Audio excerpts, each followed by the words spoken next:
এই দেখো এটার মধ্যে চানা ভাজা, আর এখানে আছে ডাল, মুসুরের ডাল, আর এটার মধ্যে ভাত আছে। দেখো ভাত সকালে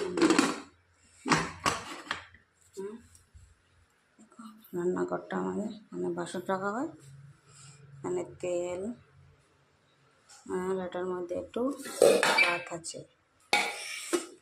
আর এখানে বাসন রাখা সকালে খাওয়ার পরে বাসনটা এখানে জমিয়ে রেখেছি, বাসন দেবো। আর সব কাজ শেষ, সব গুছিয়ে নিয়েছি। দেখো ঘরটা পুরো গোছানো আছে।